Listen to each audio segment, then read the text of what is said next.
Danvers, and welcome to the Select Board meeting, June 7th, 2022. Matt, would you lead us in the pledge, please?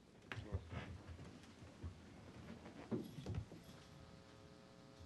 pledge my allegiance to the flag of the United States of America and to the republic for which it stands, one nation, under God, indivisible, with liberty and justice for all.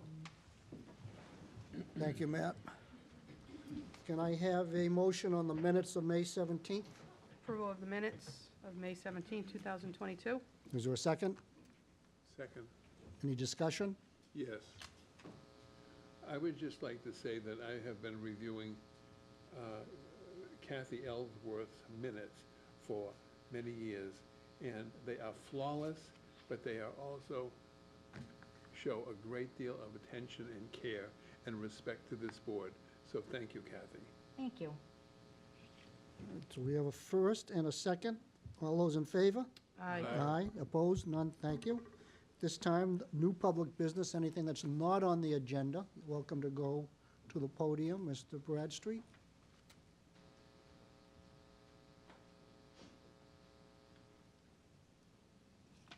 Bill Bradstreet, Town Meeting Member, Precinct 1. It's not on tonight's agenda. Part of it's going to be discussed at the Concom meeting Thursday night. My concern is about the school that's going to be built on the Peabody, Danvers line, South Liberty, Pulaski Street. What adverse effect, and I'm sure there will be, it'll have on the Danvers school. Will we be paying for other students to go there? The traffic. Those are the biggest parts that I'm concerned about, and I'd like to think that the town is concerned about it also.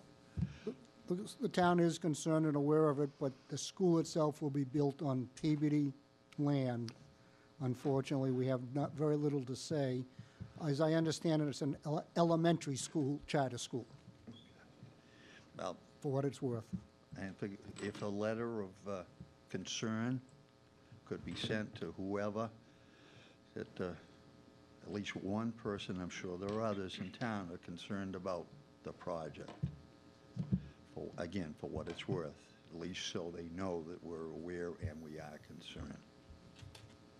And they are before COMCOM, as you said, so that's a good place to start. One of the big things for me is when I read about the number of students and what have you, the traffic that will be involved. In the morning, the afternoon, let alone what travels in and out during the day. It's if Water Street isn't busy enough as it is at certain times of the day, this won't certainly help it. Correct. Again, our concerns to whoever. Thank you. Thank you. Any other new public business?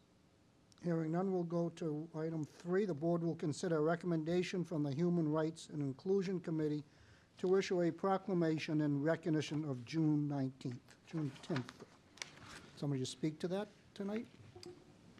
The chair of the Human Rights and Inclusion Committee is making his way to the podium. While he's settling in, you received a packet, a document in your packets on Friday, a brief cover memo describing the proclamation, the proposed proclamation, and then for background information, the section of Mass General Law whereby this holiday was established was provided, along with a copy of the governor's proclamation from 2 years ago. And with that, I would turn it over to Dutra Joko from the Human Rights and Inclusion Committee. Welcome, Dee. Thank you, Mr. Chairman. Thank you, members of the board. In our May meeting, the Human Rights and Inclusion Committee voted unanimously to recommend that the Select Board adopts the attached Juneteenth proclamations as drafted. On June 19, 1865, Major General Gordon Granger led Union soldiers into Galveston, Texas, and announced that the Civil War had ended 2.5 years earlier, and that all people held and enslaved were and had been free. This year is the 157th anniversary of this event, and the Human Rights and Inclusion Committee respectfully asks that the Select Board adopt this proclamation, formally acknowledging Juneteenth as a date to celebrate the end of slavery in the United States. And I also mentioned that Juneteenth is not only a time to commemorate Black liberation from the institution of slavery, but also a time to highlight the resilience, solidarity, and culture of the Black community. Juneteenth remains remarkably relevant in modern America. It serves as a celebration of the progress attained by generations of fighting for freedom and rights. And it also serves as a reminder of the work yet to come that will be necessary in order to ensure a brighter, more equitable world for all our children and the future generation. Thank you. Thank you. And I'd ask Select Board Member Mills if you'd read the proclamation for us. Thank you, Mr. Chairman. The proclamation proposed by the Human Rights and Inclusion Committee provides, we, the Select Board of the Town of Danvers, by virtue of the authority vested in us by the people of Danvers as elected officials, do hereby proclaim Sunday, June 19, 2022 as Juneteenth in the Town of Danvers. And whereas the Town of Danvers is a community that is working together to be a more equitable, inclusive, and just community, and whereas the Town of Danvers is made up of people who come from all over the earth, and whereas in Danvers we believe that freedom and justice for all are essential cornerstones of a civil, healthy, and just society, and whereas Juneteenth commemorates and celebrates the end of slavery in the United States of America, as Proclamation reached the last remaining enslaved African Americans in the Confederacy, and whereas Juneteenth commemorates June 19, 1865, when Major General Gordon Granger led Union soldiers into Galveston, Texas, to announce that the Civil War had ended and that the Emancipation Proclamation had declared all enslaved people free, nearly 2.5 years earlier. And whereas Major General Gordon Granger said, quote, the people of Texas are informed that, in accordance with a proclamation from the Executive of the United States, all slaves are free. This involves an absolute equality of personal rights and rights of property between former masters and slaves, and the connection heretofore existing between them becomes that between employer and hired labor. And whereas Juneteenth commemorates and celebrates African American freedom, education, and achievement, and whereas Juneteenth is a time for community reflection, self-reflection, and planning for a better future, and whereas Juneteenth is a day in many communities across the country marked with celebrations, guest speakers, picnics, and gatherings of family and friends, and whereas the Town of Danvers acknowledges that the history of our town and the United States of America is plagued by racism and commits itself as a community to the principles of equity, inclusion, and the work of actively disrupting systemic and institutional racism to create the free and just society we all want to live in. And now, therefore, let it be proclaimed that the 19th of June will be a day to commemorate Juneteenth in the Town of Danvers, and urge all members of the community to dedicate themselves to furthering the promise of equity, freedom, inclusion, and justice for all. Thank you. Is there a second? Second. Thank you, Gardner. Board members, any comments or questions? Gardner? None. Thank you. Maureen? None. Matt? I'm all set, thanks. Okay. David? Just very proud of the Human Rights and Inclusion Committee's work, not only in the matter of this proclamation, but throughout the community and throughout the last year. It's been marvelous. Thank you. Nothing further. Thank you. There's a motion and a second. All in favor? Aye. Aye. Opposed? None? Thank you. Thank you very much. And we also, Mr. Chairman, if I may, You may. we do have a Juneteenth celebration on the 19th, Sunday, June 19, at 12 noon at the Library Pavilion. So we're inviting all of us to join us to gather and reflect and celebrate that Great. day. Thank 12 you. noon on the 19th at the library. That's correct. Thank you, Dee. Thank you. If I may. Yes, please. I believe I attended an event last year. You did. For the commemoration for that. So that was an appropriate gathering, right? It brings diverse people together. So, you know, kudos to you for kind of spearheading that effort and, Thank you. kind of, it's an uplifting event. Thank you. Try to make it this year. Thank you very much. Thank you, Dee. Number 4, the board will hear a report on the Human Rights and Inclusion Committee and Danvers Traffic Advisory Committee project to install a pride crosswalk at the intersection of Elm and Page Street. Mr. Town Manager? Thank you, Mr. Chairman.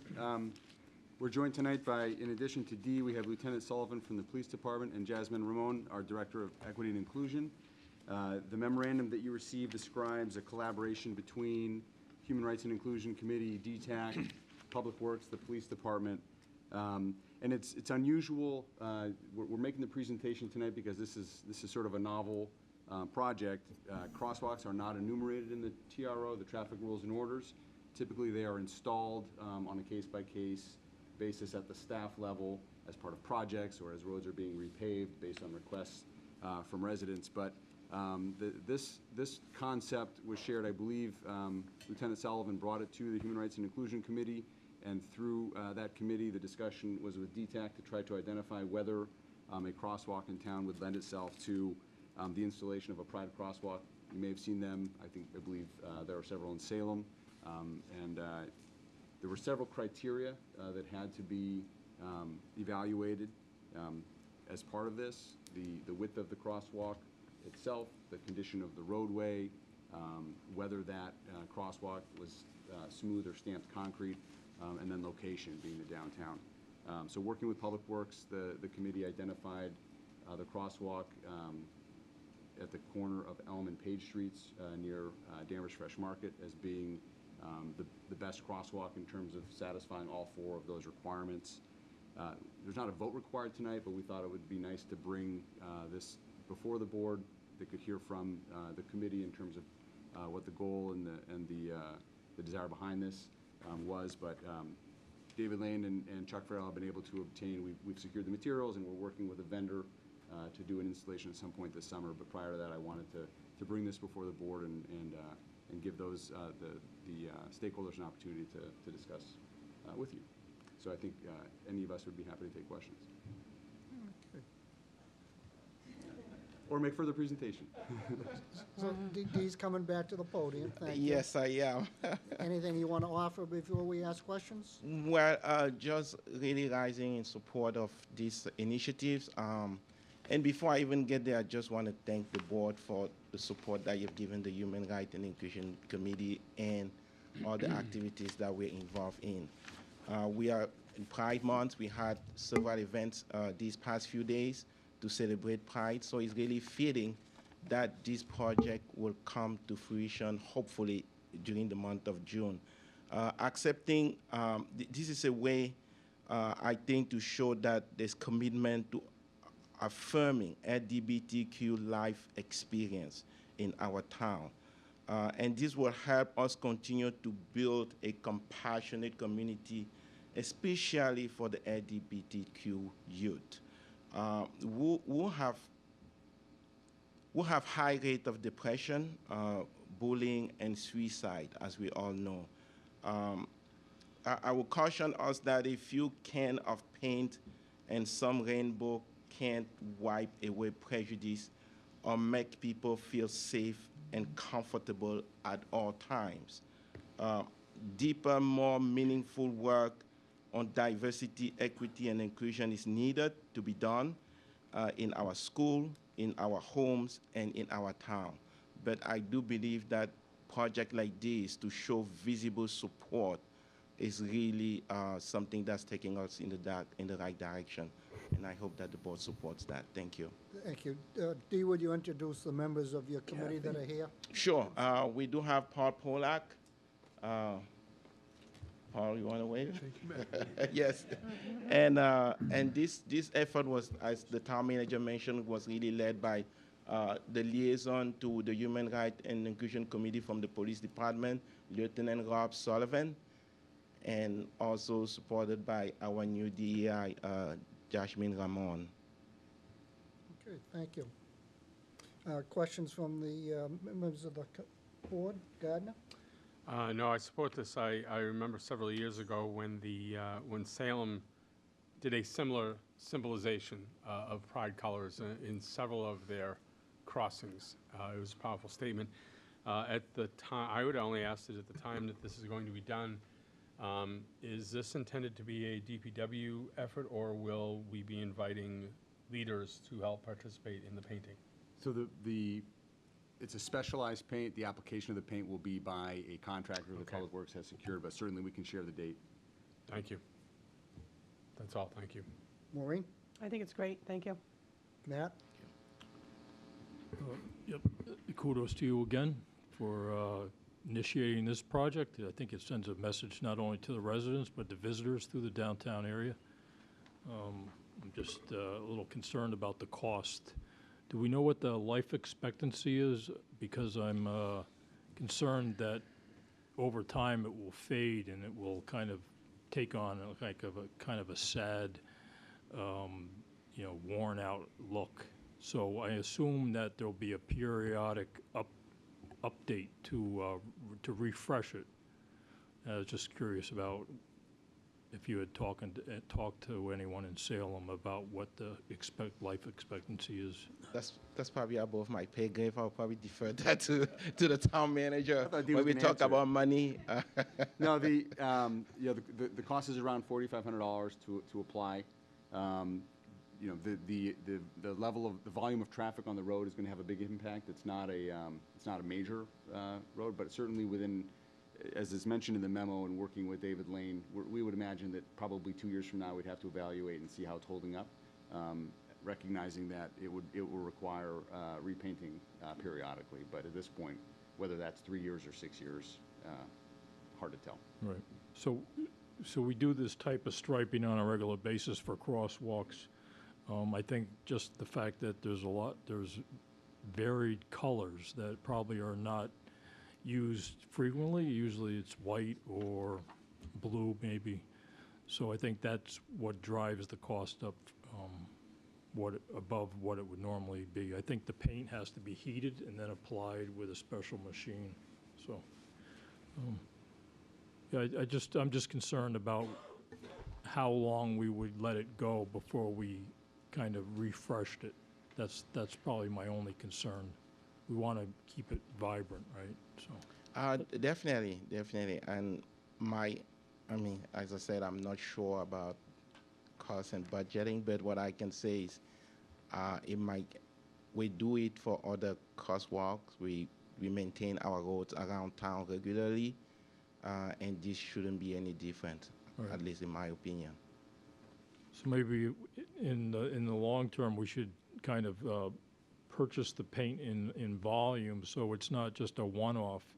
We do it this time, and then we kind of have to pay $4,500 to $5,000 again. If we bought the paint and the DPW had it in storage, I think we probably could lower the cost somewhat.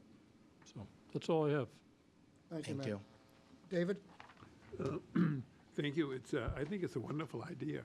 I never, ever thought we'd get here. So I say, Rob and DPW and Dee, and it's by Murphy's Fruit Market.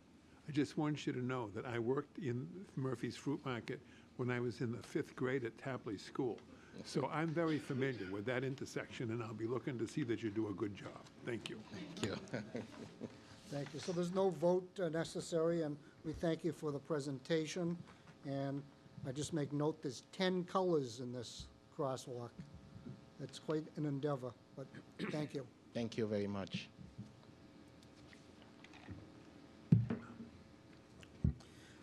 Number 5, a public hearing will be held on the application of Danvers Electric and Verizon New England, Inc., poll petition number 1A5HU5Y, dated March 24th, 2022, requesting permission for the installation of one JO pole P.184-22S on the easterly side of Cabot Road at a point approximately 32 feet easterly from the existing pole, P.184-22. This petition is necessary to support the existing pole line. Mr. Manager, somebody here to speak to this?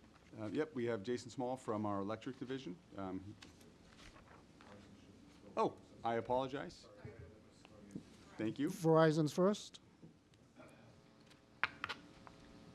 So I'm Stacy Manso from Pike Telecom, representing Verizon. Welcome. Thank you. So Verizon received a request from Danvers Electric to install the proposed 184-22S to support the existing pole line, and I believe it is because they're doing a circuit upgrade, and because we're the maintaining party in town, we would set that pole. Okay. Is that the whole presentation? So I don't have anything other than the sketch that was issued with the petition, so unless, does anybody have any questions? Matt, any questions? I do.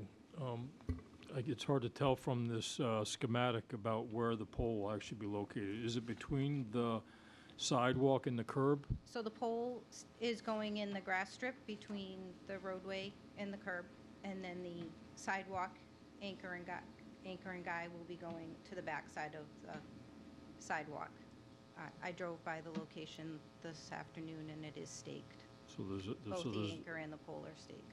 So there's a metal cable guide wire that's going to be anchored in the Yes. yard on private property? It is in the public way, and it is Okay. sidewalk anchor and guy. So we have the steel bar that comes out from the pole, and then So the guy wire will be straight down. So the wire is vertical down into the ground? That is correct. Okay.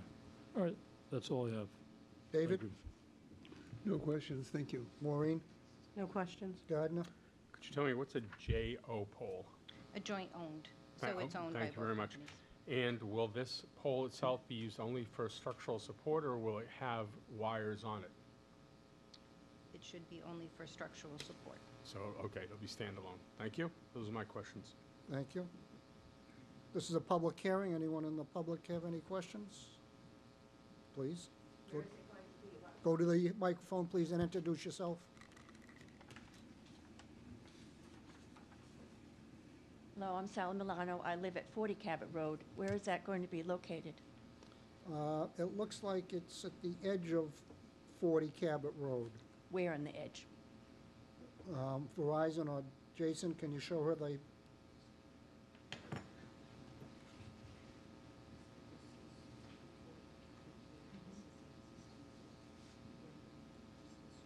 So where is it? Is it right against the driveway? so ma'am, for clarification, as I look at this, the existing joint owned pole is there already. The new pole they're putting in is across the street at 37. The 37? Yes. So it's to support the pole that is. I'm confused. Where is this pole going to go on? So here is the property that owns. Okay, so here's Cabot Road, here's the existing pole is going, and that is on the property line 40 and 42 in the public way. This pole is going directly across the street from that, and I can show you, there's two stakes out there right now. They're orange and white. And that- You need to speak into the microphone, please. I'm sorry. No, there is nothing going new onto your property. So if you just give me one moment to turn Sorry. this page. Nope.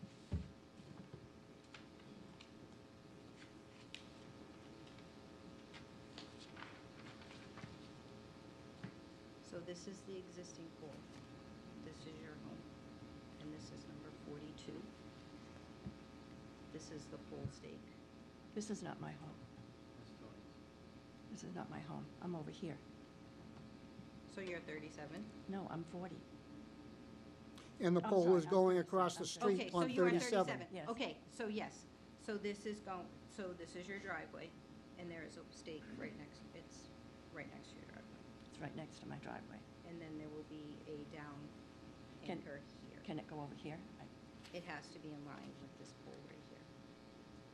So this line is not actually going on, this is actually my property, not town property. We are showing everything within the public way. But this is my yard here. I understand that that's your yard, but this may be part of the city taking. So the city has a particular width of their roadway that typically extends into grassed area. Do I have a say in that? No? You absolutely have, I mean, I'd rather not have a guide wire coming down on my actual yard next to my. So if I may suggest, address those comments to this board. Okay, this looks like this guide wire is going right down on the side of my sidewalk on my property, not on the piece that goes between the sidewalk and the street. Well, the sidewalk is town property. I understand that.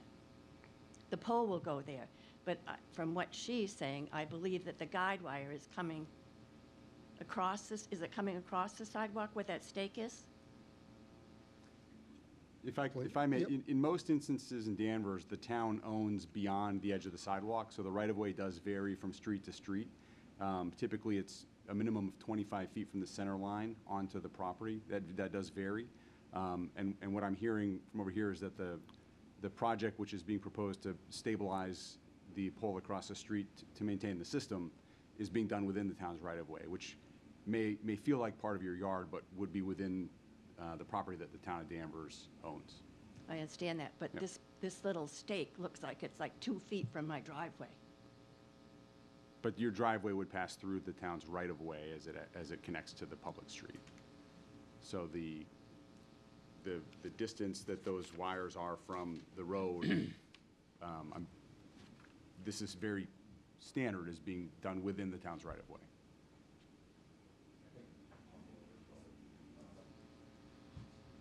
So as, Please, at the microphone and introduce yourself. I'm Jason Small, Engineering Operations Manager for Danvers Electric. Yeah, lift the microphone up. Sorry. You're tall. So in this case, these stub poles with their sidewalk anchors typically always fall within the right-of-way of town property, which is what the town manager is alluding to, that there's a taking that goes even maybe on the edge of the pavement of the sidewalk. So it's all would be within the right-of-way. There's not a whole lot of wiggle room as where these poles can go, because it is all about the forces on the pole. We don't want these poles to fall over. So if it fell right in the middle of your driveway, we obviously wouldn't do that, right? So, because you have to be able to enter and exit your property. Right now it's staked approximately maybe 2 feet from the edge of your driveway. That can maybe move over to like 3 feet, depending on how the exact angle goes. But it actually should be there already. The pole lines across the street, I know it seems like a gradual curve, but there is an angle on that pole, and those wires would over time start to pull the pole into the other property across the street. So this stub pole should have been there previously to support that circuit. The new wires that are going to go up as part of this project are bigger, heavier. They have more forces. So even the force that's there now that's pulling the pole, it's going to be even more to pull the pole. And the project is the conductors that we need to install. We have a current ampacity rating issue on the circuit. So this would help alleviate that and provide better ties and better reliability to the entire area of the town. If you've been in that area of town, you've noticed as Verizon has been setting a lot of poles. Those poles are all very old, and they all need to be upgraded, and all the conductors are old and all need to be upgraded. So it's going to be a benefit in reliability and capacity. A lot of those homes are adding second stories, adding more load. So for this project, that's the need for the project, and basically it has to kind of fall right in that similar area on public. We would aim for public way. If it was going to your private property, we'd actually be coming to you for an easement. So. But it has to go exactly in that, where that post is. It can't. It could cheat a little bit, couple feet one way or the other, probably. We want to be pretty close, because if it's not quite in line, it's not going to do its job, and those poles will be pulled over. I understand. Yeah. So. All right, thank you for your time. No, you're welcome. Thank you. This is a public hearing. Any questions from the public? Bill?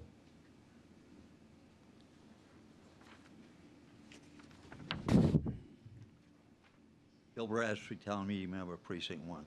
As long as this work is not a detriment or hazard to the walking or motoring public, there's no problem, correct? Correct. Thank you. You're welcome. It's a public hearing, everybody's all set? Oh, yes, sir?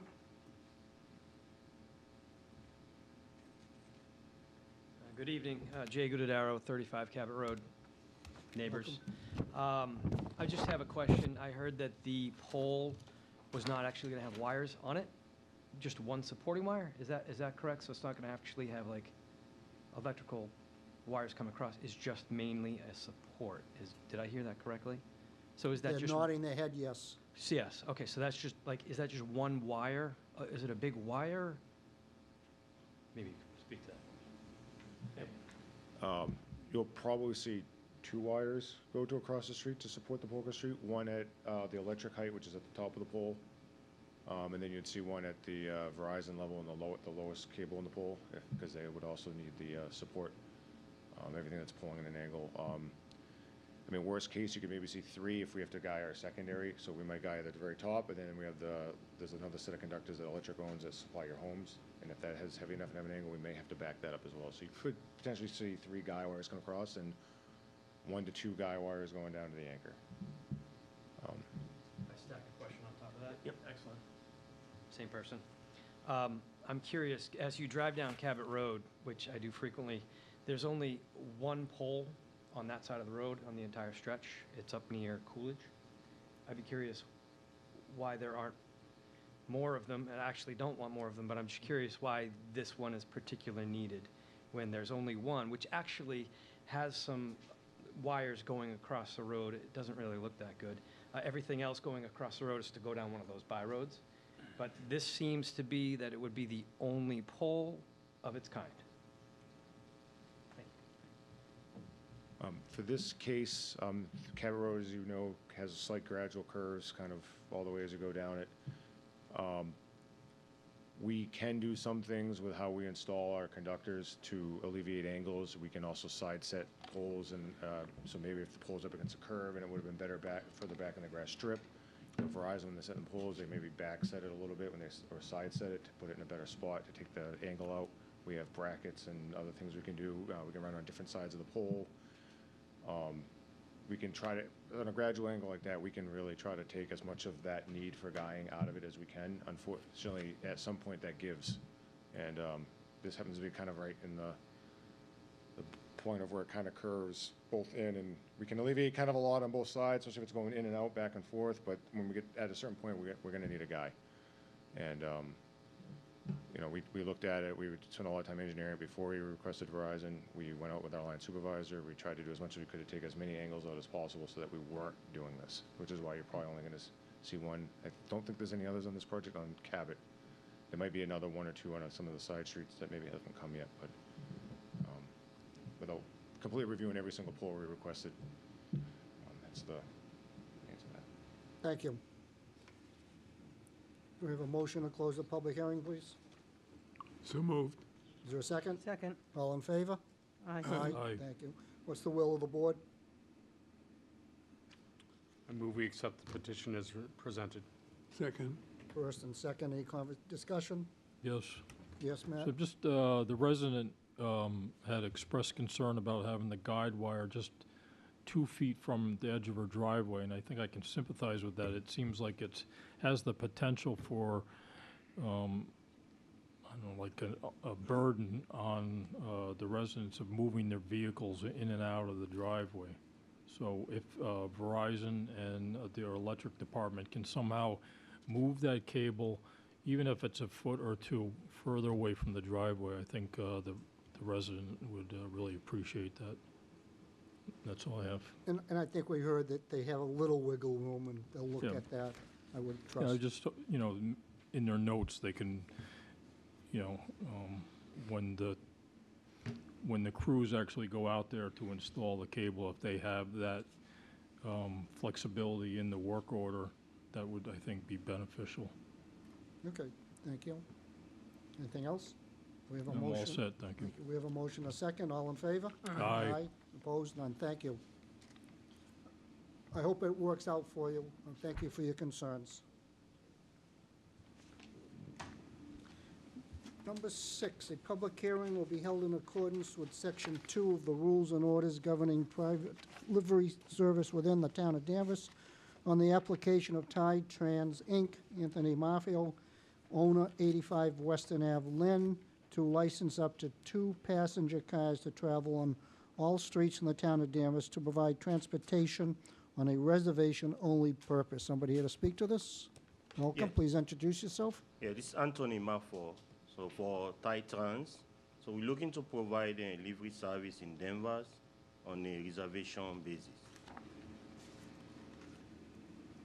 Okay, and you say, what do we got? Passenger cars, how many seats in these passenger cars? So we currently have 2 vehicles, a sedan, which is a 5-seater, and we also have a minivan, a 7-passenger minivan.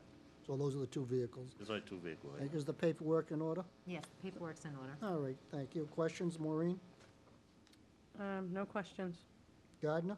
I noticed that you're from Lynn. Is that where these cars will be garaged? Yes. Thank you. That's my only question. Thank you. Thank you. David? Thank you. No All questions? right, Matt? Yes, could you just describe the vehicles themselves? Are they going to be sort of unmarked black cars, or are they going to have advertising on them like cabs, or what are the, can you describe what the vehicles will look like? The vehicles, we have one, it's a 2008 Toyota Camry. So what we do is we put like a sticker at the back of the windshield with the name of the company there. And also for the minivan, it's a 2008 Dodge Chrysler Town and Country. So we're also going to have a marker at the back of the rear window showing the name of the Okay. company. All right, that sounds like a subdued advertising. That's not a problem.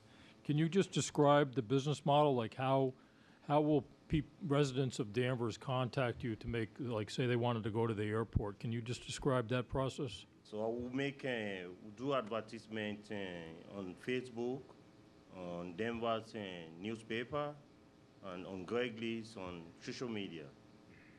Okay. And how many towns are you active in the North Shore Just Lynn right now. right now? And are you trying to expand into Yes. like Salem, Peabody, that kind of?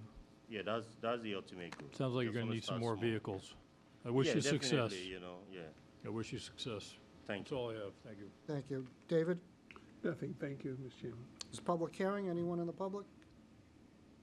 Hearing none, can we have a motion to close the public hearing? So moved. Is there a Second. Second. All in favor? Aye. All right. Thank you. What's the will of the board?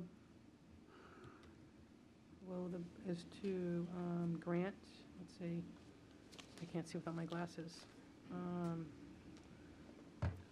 Anthony Maffo, owner, 85 Western Ave, to license up to 2 passenger cars to travel on all streets in the town of Danvers to provide transportation on a reservation-only basis. Thank you. Is there a second? Second. There's a motion and a second. Any discussion? Hearing none. All in favor? Aye. Aye. Opposed? None. Thank you. Good luck. Thank you. The board will consider applications for 4 one-day wine and malt beverage licenses by Twisted Fate Brewing, David Panett, owner, for summer concert series on the lawn of the Peabody Institute Library from 6 to 8:30 p.m.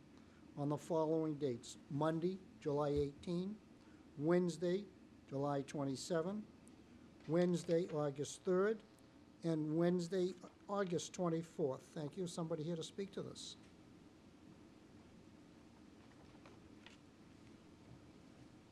Welcome. Good evening to the board. My name is Erica Trita. I'm the wife and co-owner with David Panett, who's also present here tonight. But I just had an opportunity to have more conversations about our application since we work very closely together, but wanted to be able to answer any questions of the board this evening. We are asking for those 4 one-day liquor licenses to serve at the summer concert series.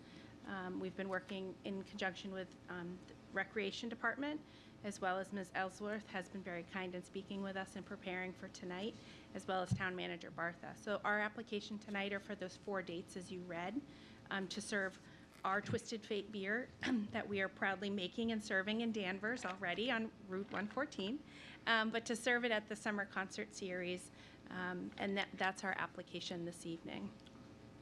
And your application is from 6 to 8:30.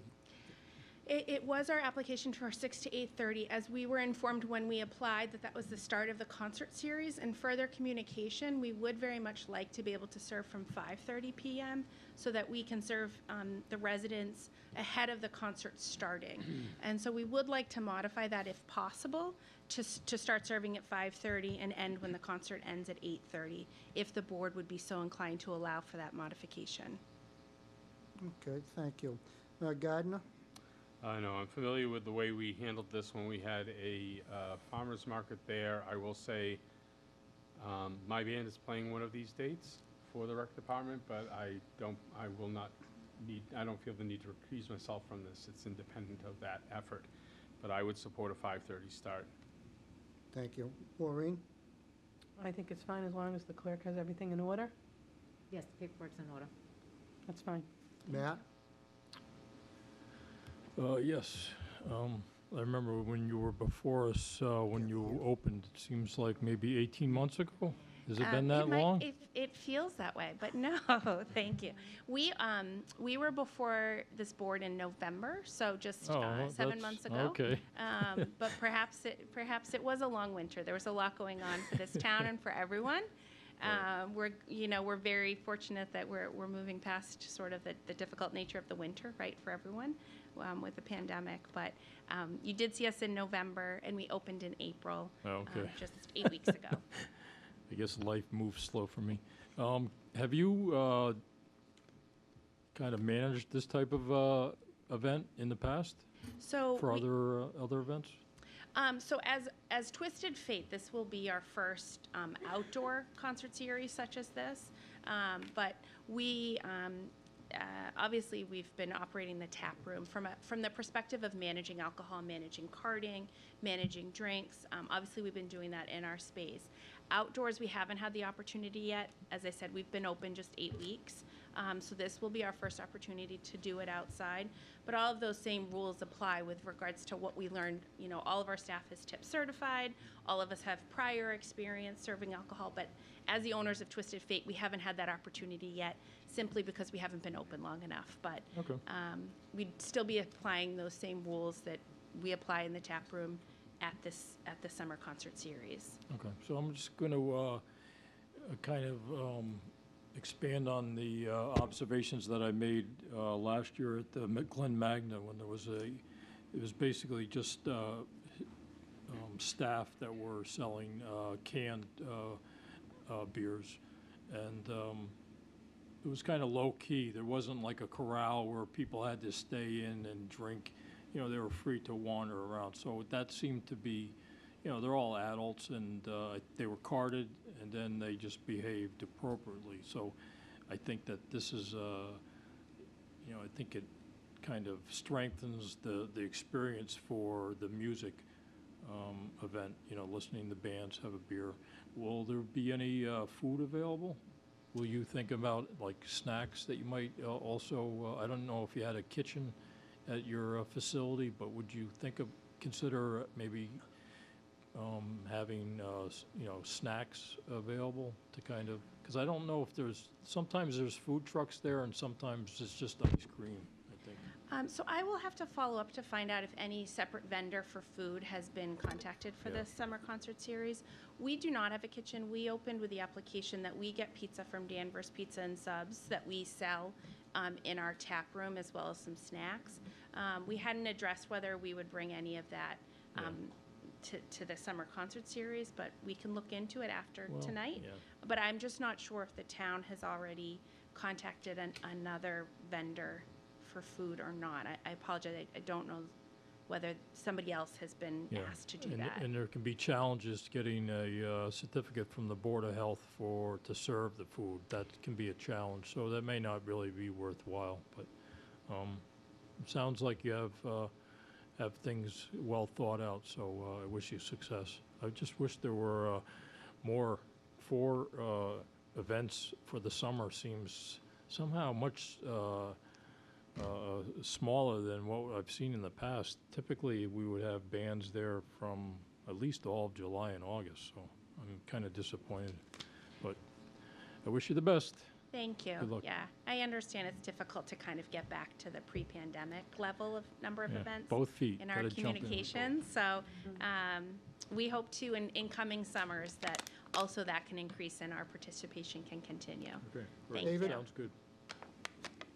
David?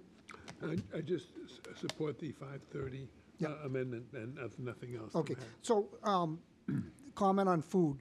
Many of the folks that come down there bring their own subs. I don't think they're coming to look to buy food necessarily, and I don't think anybody's applied for permission to have a food truck there, but the 5:30 start makes sense. Question for the board members. Mr. Chairman, before you move. Yep. I took an opportunity to text Nick Campion, our Assistant Recreation Director, while this conversation was happening. So we did attempt to get Vibe to bring their food truck. They were booked on those nights, and he's working other leads. So there is the Okay. potential that we'll have a food truck as well at the at Okay, the, so, at but the that's not events. before us at this time. No. Thank you. Any established restaurant or bar, typically service stops a half an hour before closing time. Now, I don't know if that's something this board is concerned with, and you don't know when the music's really gonna stop. So I just, I think if the music stopped, then you're not serving at that point. That's also my understanding, yes. When the music stops, we will stop serving. Okay, even if somebody's in line, the music's over, you're done. Yes, Okay. sure. And you don't have any issues with the patrons taking the drinks back to their seats on the lawn? We do not. We had communications with Nick Campion in Recreation, as well as Ms. Ellsworth, around feeling very comfortable with our carding process and monitoring the crowd as well. Because we set up, we'll bring our own little tent and table. We can set up such in a place that people can easily access us, but also we can keep an eye on the crowd.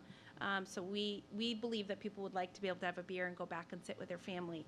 And so that's our hope, to be able to do Great. that and monitor the Okay, drinks. very good. Mr. Chairman, I would add, I had a conversation this morning with the Chief of Police, and he's also comfortable with that approach. Okay, great. Very good. What's the will of the board?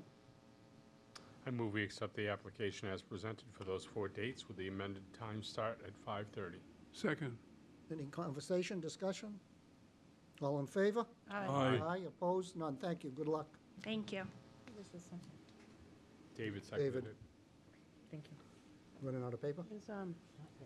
Steve, there's a food truck, Roxy, which has great grilled cheese. Roxy. Roxy, I'll Yeah. share that with Nick. I'll send you the contact Do it, yeah, tomorrow. thanks, that'd be great.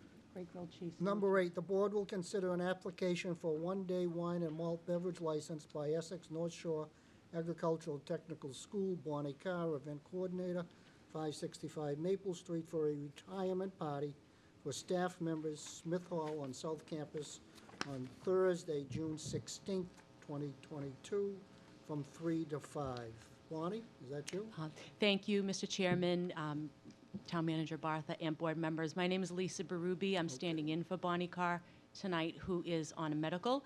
And I am here tonight to answer any questions that you might have and seek approval for our application for our retirement party for next week, the 16th, which is the first time that we're able to host this since the pandemic, and we'll be celebrating retirees from the year of 2019, 2020, 21, and retirees for this coming year. Is the application in order? Yes, it is. Thank you. Questions, David? No questions, thank you. Matt? No, sounds good. Lot going on at the school. I wish you success with the event. Thank you so much. Gardner?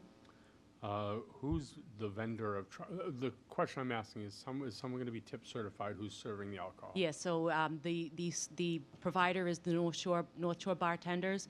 Their tips certification and their liability certificate should be a part of the packet that Kathy has. Thank you very much. Okay. Maureen? Congratulations to the retirees. Well deserved. What's the will of the board? I'll move to, so moved. Is there a second? Second. David, thank you. Any conversation, discussion? Hearing none, all in favor? Aye. Opposed? None, thank you, good luck. Thank you. Kathy, I have chat. I'll take it. Thank you. Don't we collect a check up front?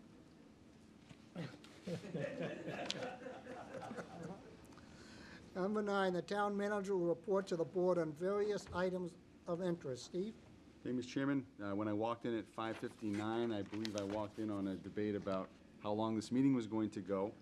For my part, my update is fairly brief tonight. There's really only one item I wanted to give the board an overview of. You received a memorandum in your packets on Friday from our finance director, Rodney Conley. It is regarding a policy that we have been talking about for a number of years. The concept for this policy was included in the 2017 financial guidelines and policies that the board adopted prior to our earning AAA. And essentially, before the end of the fiscal year, Rodney and I, working with our new actuary, will be looking to the board to consider adopting a policy to formalize the discussion we've had for a number of years, which would be an intent, once our pension system is fully funded, to redirect those annual appropriations to our other post-employment benefit liabilities. That turn won't happen until 2037, but by stating that intent today, it allows the actuaries to apply a much more realistic return on investment discount rate, and could have the effect of reducing our unfunded liability by literally tens of millions of dollars looking ahead. So there are several documents here. What I would ask tonight, take a look at them. If you have questions and you want to reach out prior to our next meeting, either Rodney or I can answer those, but he will be here on the 21st to present this with me, and we'll be looking hopefully for a vote of the board, which would allow the actuary to apply this policy as part of the 2022 evaluation of the system. Mr. Chairman? Yes. In looking at this, we got this on Friday. If, before the presentation, I'm just want to suggest we might soften the language a little bit to say recommended annual budget appropriations, or in some way project that this is what we, an intent, not an absolute. So- Because we can't enjoin future boards to a decision about what the budget's going to look like. And I should have explained the three documents here. The middle document, which is the funding policy, is the only document that the board will be taking action on. The third document really was included for informational purposes. That's a document that the finance team will update each year, working with the actuaries and the auditors. So we wanted to show that for background, but on a moving forward basis, the page 2 is the policy that will be important. And again, this is stating an intent. This is not a legally binding action, but it gives. Well, to Gardner's point, it does say the town commits to redirect. Correct, but it's not legally binding. This is a pretty standard policy. We worked with the actuaries to develop this draft. And again, if there are questions or concerns between now and the next meeting, I would encourage board members to reach out so that we can provide answers or guidance. But again, this is, as written, this is not a binding vote. This is a statement of intent, and it allows the actuary to make different assumptions when they value the liability each year. It would be entirely up to the board in 2037 whether or not to make this recommendation as part of the annual budget process to the town meeting. Are you okay with that, Gardner? Yeah, Okay. I just, Yep, no, Yes. that's good. Thank you. All right. Anything else? That's it, thank you. Okay. Would consider the consent calendar, please? so moved. Is there a second? Thank you. All in favor? Aye. Aye, thank you. Correspondence, selectmen business, new public business updates, and we'll start with David. Just closing comments, Mr. Chairman. Yep. To perhaps everyone is aware of the rainbow flag raising in front of the town hall last Thursday at 5 o'clock. It was very well attended. You, Mr. Chairman, did a very superb job of presenting the town's greeting, I thought. Thank you for that. And the committee had invited a speaker. Oh, darn, I don't remember his name. I had never heard of him before. He is a state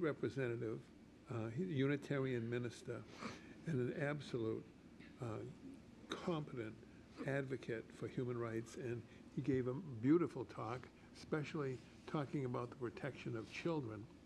And then on Saturday, maybe many people have attended the program down at the Danvers High School. That was, I learned how to spell my name in sign language, by the way. There was a variety of the most interesting kinds of people presenting there. We had Cameroon dancers in full costume and food. It was just a great experience, and people were bubbling over with enthusiasm. I hope that that can happen again. And then last Sunday, there was the Rainbow event on the lawn of the Peabody Institute Library with live music, a number of, let's call them vendors, but what they are, people and interested little groups and institutions like North Shore and Nagley, and actually Amazon was there. There were probably 15 or 20 different groups represented there, and it was a really, really wonderful turnout. And of course, we had beautiful weather. And the Human Rights and Inclusion Committee, and especially Eileen Page, the town's liaison, and our chair, and all the members of the committee that really worked hard on the preparation of this event for 2 or 3 months. Well, it was worth the effort as far as I'm concerned. It was beautifully done, and I hope that we will continue to do it again in the future. Aside from that, I have nothing else to add. But my spirit is really lifted by the attitude of inclusion that seems to be growing in this town. And I say bravo to all those, and brava to all those people who are making that happen. And finally, a compliment to the town manager, who has in many ways become a moral compass for this community as far as us doing better, getting better, and being more and closer to what we all want to become, and it seems to be happening. Thank you. Thank you. Gardner?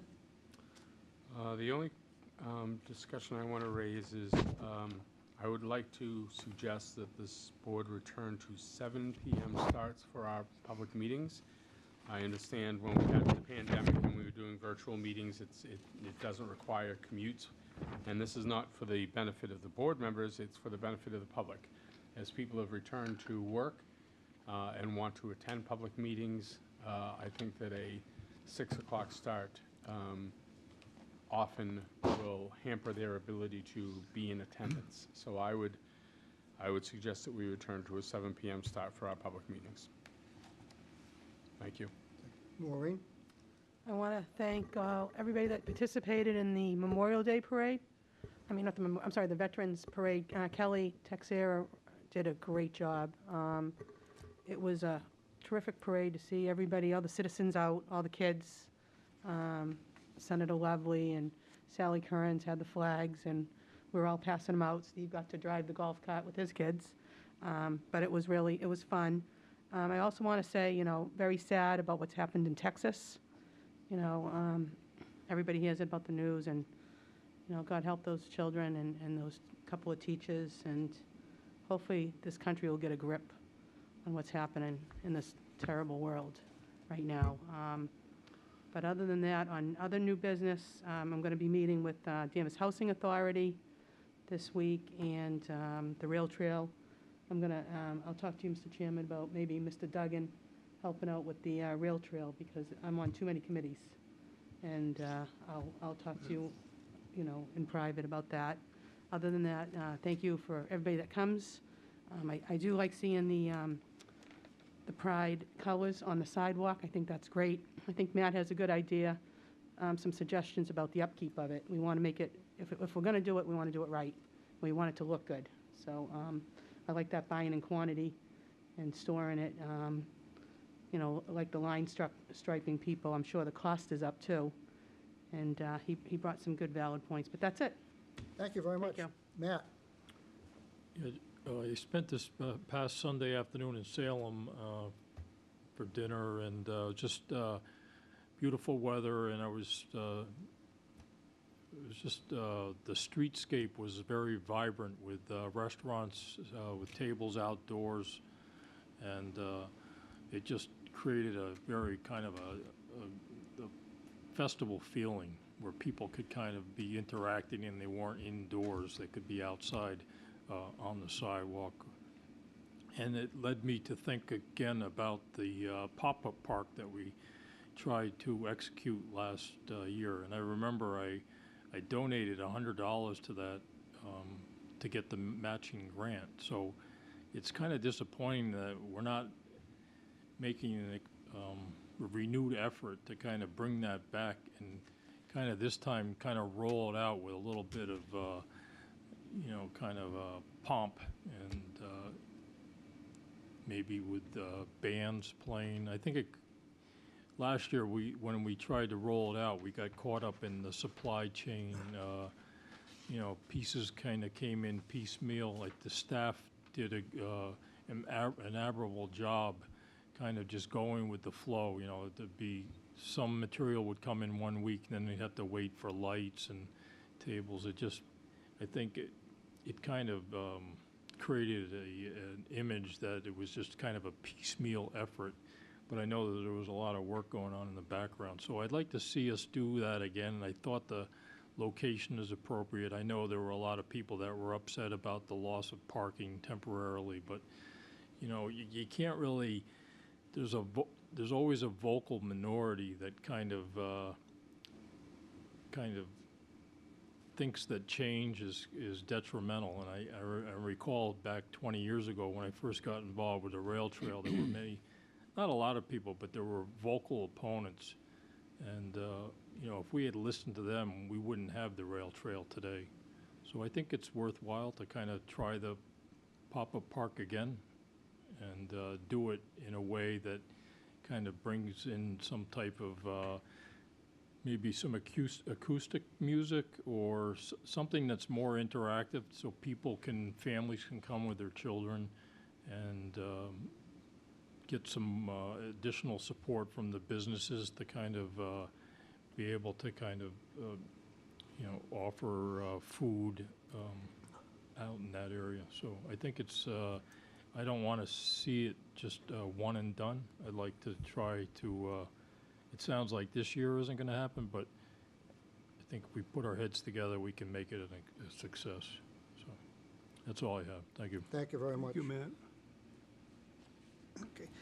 Just to piggyback on that, Matt, we have made some strives to bring back summer entertainment with the 4 beer garden events at Glen Magna and the additional 4 concerts at the library. So I think hopefully we can see how those events are attended and the participation, and before we start talking about a pop-up park. But something for us to discuss next year if you want. Committee assignments, I was going to say if anybody had any requests to drop something to let me know. Maureen has done that. We'll take that under consideration. Maureen, thank you. If anybody else has any thoughts, please let me know before the next meeting. I'd like to continue on the committees I'm currently I'm on. looking if you want to drop something. Okay. Everybody's, in my mind, everybody will continue where they are, unless they request some relief. Note that our meeting in August, the date was changed to August 9th from the 21st. The time will still be at 6 p.m. at this point. Folks, if you see a vet, please thank the vet for their service to our country. And with that, good night, Danvers.